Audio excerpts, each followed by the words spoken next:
MMOs.com. I'm going to do a quick weekly recap for all MMO news for the week ending August 17th, 2015. And this weekly recap is episode number 4. And the first bit of news, as you can see from the video in the background, is from Carbine regarding the upcoming free-to-play version of Wildstar. The news is that on August 11th, closed beta signups for the free-to-play version of the game have begun.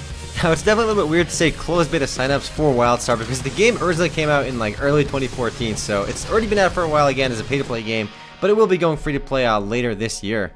Now, the public test realm is already out for the game, so players can see right away what's available in the free-to-play version. There is, of course, a cash shop where players can purchase cosmetics, including house decor, costumes, additional pets, and other consumables. Now, Carbine specifically said the game will be free-to-play and not pay-to-win in any regards, but there will be consumable increased XP rate and increased currency drop items in the cash shop. Now, if they strictly limit to those things, it obviously, in my opinion, will not be pay to win, but we'll see when it actually comes around. And before you guys write the game off already, Terra was actually not very successful as a buy-to-play, subscription-based game, but when it went free-to-play, it exploded in popularity. Perhaps Wildstar could enjoy the same success, but only time will tell. Next up, a bit of news from Arc Games. Neverwinter Strongholds is officially launched, and Strongholds is the latest update to Neverwinter from Arc Games. And as the name of the update actually implies, Strongholds are basically WoW-style garrisons where players can basically build their own buildings and expand their own areas. Also including the Strongholds update is a 20v20 MOBA-style battle between guilds, lots of balance changes, and more. And now that we're talking about Neverwinter, it's worth mentioning too that since the game launched on Xbox, it's been doing phenomenally well. It's actually one of the first free-to-play MMORPGs on console, which is probably the reason it's doing so well. It has over 2.1 million users now, and that's 2.1 million on Xbox One alone. That's pretty impressive. The next bit of news comes from COG Games regarding Elsword Online, and the news is their first duo class, which was released, I think about last month, Lucille, basically got their second job path. Lucille is the first duo class in the game, Lu, who can now upgrade to Noblesse, and Seal can now upgrade to Dreadlord. Lucille is now one of the 10 plus playable characters in Elsword. This update alone isn't that big, but it shows they've been adding quite a few characters to Elsword since launch. Also worth mentioning, COG Games actually makes some really cool trailers for their updates. While fun, Elsword actually doesn't even look this cool. The trailer makes it look way more awesome than it actually is, but then again, most trailers tend to do that. Next up, some news from Funcom. Unfortunately, some negative news for them. Funcom is apparently running into a lot of financial issues, and Funcom is the MMORPG developer behind Anarchy Online, Age of Conan, and several other games. They're a Norwegian-based company, and the news is they hired a group of investment banks to look for strategic options, which is basically financial lingo for trying to sell themselves or raise more money because they've been doing quite poorly. And apparently the company is blaming the latest flop.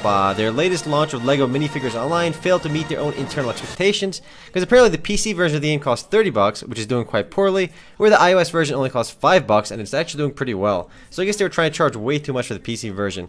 Regardless, we should hear some news about Funcom in the next few weeks too. Hopefully they survive or another company buys them, otherwise it would suck to see their game shut down.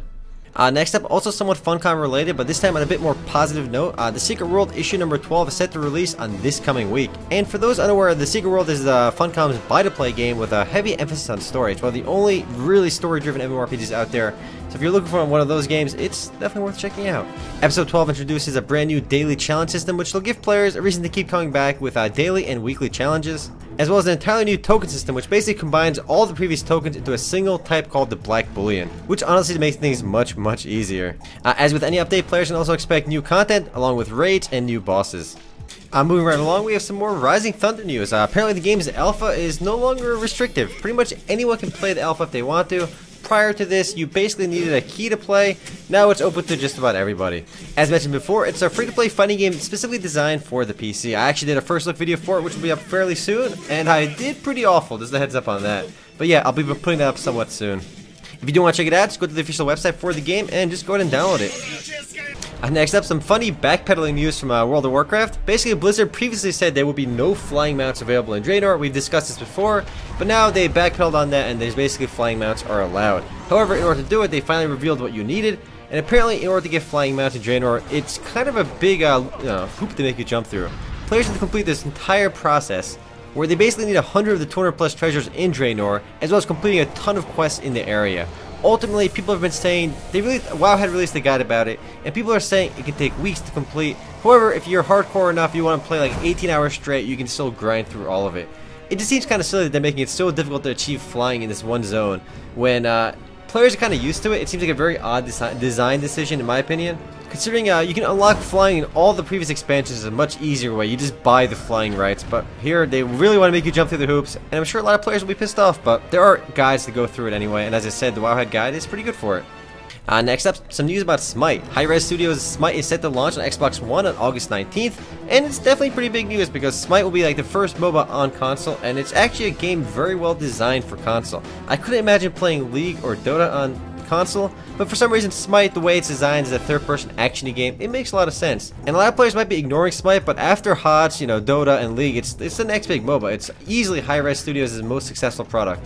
Up next, some news about Otherland, a game that's been in development for over 6 years now. It's finally apparently coming out. This just kind of came out of nowhere, but apparently on August 26th, Otherland will be launching into early access on Steam. For those that haven't heard of Otherland, it's a game based on a book by the same name, and it's an action-packed MMORPG. The game is going to be early access, and it will cost money early on. They have yet to decide on a final business model, but players should expect to shell out some money to play in early access. And while the game is still launching as early access, Drago Entertainment, the company behind the game, has promised it as one of the most advanced early access titles out there, so players should expect some substance when it's available. The final release date for the full version of the game is set to launch in early 2016, but that can change as early access progresses. Next and last bit of news this week is regarding Black Desert Online. Unfortunately, no release date in North America yet or an English version of the game. However, the open beta for the Russian version of the game is set to begin pretty soon. And by pretty soon, I mean this year. It is being published by GameNet, and there are no words right now on IP blocks or restrictions. So if there are no IP blocks, anyone can play on this version pretty easily, and there'll probably be an English version now, English patch at least, pretty quickly. And even if there isn't, it's pretty good progress showing that the company behind Black Desert is making a move towards licensing the game worldwide. So regardless, I think we should see a release date for North America coming fairly soon. If I had to guess, North American players or Western European players will probably get a release date for Black Desert Online sometime this year before the year ends. A release date at least, so I think it'll come out by early 2016 or mid 2016. Just my guess though. Well guys, that's it for major MMO news for the week ending August 17th, 2015. Anyway guys, I'll see you guys tomorrow for the podcast. Later guys.